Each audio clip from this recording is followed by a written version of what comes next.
ஆனால் இன்றைக்கி நம்ம எங்கே வந்திருக்கோம்னு பார்த்தீங்கன்னா காஸ்கோ வந்து பார்த்திங்கன்னா ஒரு ஹோல்சேல் மார்க்கெட் மாதிரி தான். உள்ளே பார்த்திங்கன்னா நமக்கு எல்லாமே இருக்கும். நம்ம வந்து இப்போ இந்தியாவுக்கு போகிறோம் அப்படின்னா கண்டிப்பாக இங்கே வந்து பர்ச்சேஸ் பண்ணலாம். நல்ல ஒர்த்துன்னே சொல்லுவேன். எல்லாமே இருக்குது. எலக்ட்ரானிக்ஸ் ஐட்டத்துலேருந்து ஸ்நாக்ஸ்லேருந்து எல்லாமே இருக்குது. சாக்லேட்லாம் பார்த்திங்கன்னா அவ்வளோ வெரைட்டிஸ் வச்சுருக்காங்க. ஒரு விஷயம் என்ன இங்கே வந்து பார்த்ததில் தெரிஞ்சிச்சு அப்படின்னு பார்த்திங்கன்னா, நம்ம பல்காக வாங்குகிறோம் அப்படின்னா இங்கே உண்மையிலேயே நல்ல ஒர்த்து. அதோடு பார்த்திங்கன்னா சில பொருட்கள்லாம் வந்து வெளியில் வாங்குறத விட இங்கே வந்து ரொம்ப கம்மியாக இருக்குது. சில பொருள்லாம் வந்து வெளியில் வாங்குறத விட இங்கே கொஞ்சம் அதிகமாக இருக்குது. ஸோ அதை பார்த்து வாங்கணும். அது மட்டும் இல்லாமல் இங்கே வந்து லேபிள் போட்டிருப்பாங்க. நம்ம அதுக்கு தகுந்த மாதிரி தான் வாங்கணும். இப்போ பார்த்தீங்கன்னா 119 அப்படின்னு போட்டிருக்காங்க அப்படின்னா அதில் பார்த்திங்கன்னா வேட்டுன்னு இருக்கும் கீழே. அந்த வேட் இன்க்ளூடா இல்லையான்னு பார்த்து தான் நம்ம வாங்கணும். அதை நான் உங்களுக்கு ஒரு லேபிளில் காமிக்கிறேன் பாருங்கள். அதில் உங்களுக்கு கிளியராக தெரியும். இங்கே உள்ளே வந்தோடனே பார்த்திங்கன்னா டிவிலாம் அவ்வளோ பெரிய பெரிய டிவிலாம் வச்சுருந்தாங்க. ஃபஸ்ட்டு நாங்கள் எலக்ட்ரானிக்ஸ் ஐட்டம் பக்கம் தான் போயிருந்தோம். உள்ளே போனோடனே பார்த்திங்கன்னா நல்ல டிவிலாம் பார்த்திங்கன்னா நல்ல ஆஃபரில் இருந்துச்சு. ஆப்பிள் ப்ராடக்ட் எல்லாம் பார்த்திங்கன்னா நல்ல ஆஃபர் போயிட்டு இருந்தது. மொபைல்லாம் பார்த்திங்கன்னா நல்ல டிஸ்கவுண்ட்டில் இருந்தது. இங்கே பார்த்திங்கன்னா நம்ம ஃபஸ்ட்டு உள்ளே போனோன்னே என்னடா கடை அவ்வளோதானா அப்படிங்கிற மாதிரி தான் இருந்துச்சு உள்ளே போனோடனே. ஆனால் போக போக பார்த்திங்கன்னா போய்கிட்டே இருந்தது. நிறைய வெரைட்டிஸ் எல்லாமே நட்ஸ்லாம் பார்த்திங்கன்னா அவ்வளோ வெரைட்டிஸ் இருந்துச்சு. எல்லாமே வந்து ரீசனபிளான ப்ரைஸாகவும் இருந்தது. அதான் நம்ம இப்போ எங்கேயாவது இப்போ இந்தியா கிளம்புறோம் அப்படின்னா கண்டிப்பாக இங்கே வந்து ஒரு பர்ச்சேஸ் பண்ணோன்னா நல்ல ஒர்த்தாக இருக்கும்.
உள்ளே போக போக பார்த்தீங்கன்னா நிறைய ஆஃபர்ஸ்லாம் இருந்துச்சு. அதாவது இந்த ஃப்ரூட்ஸ் அண்ட் வெஜிடபிள்ஸ் நல்ல ஆஃபர் போயிட்டுருந்தது.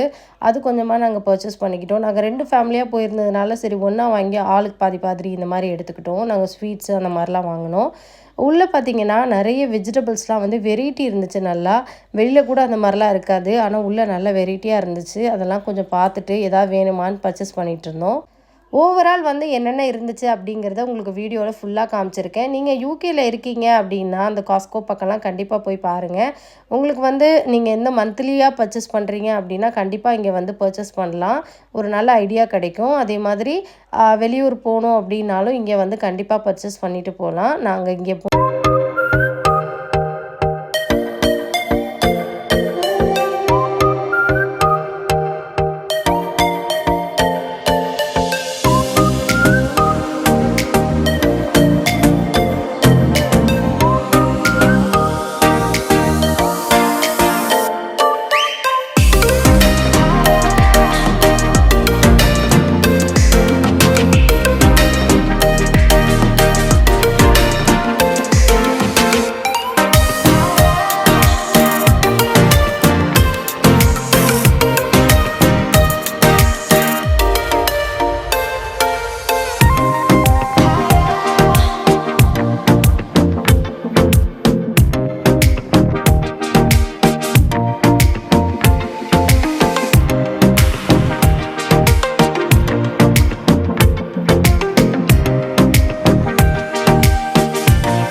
அவ்வளோதாங்க ஷாப்பிங்கை முடிச்சுட்டு நல்ல பசி பக்கத்தில் இருக்கிற ஃபுட் கோர்ட்டில் சாப்பாடு ஆர்டர் பண்ணியாச்சு. பீஸா தான் ஆர்டர் பண்ணியிருந்தோம். பீஸா வந்து ஆளுக்கு ஒரு ஸ்லைஸ் தான் ஆர்டர் பண்ணியிருந்தோம். ஏன்னா நல்லா பெருசாக இருந்துச்சு, நல்லா சீஸியாகவும் இருந்தது. அதோட இந்த பெரி பெரி சிக்கன் ஆல்ரெடி வந்து பசிக்க ஆரம்பிச்சிச்சு, பசங்களாம் எடுத்து சாப்பிட ஆரம்பிச்சிட்டாங்க.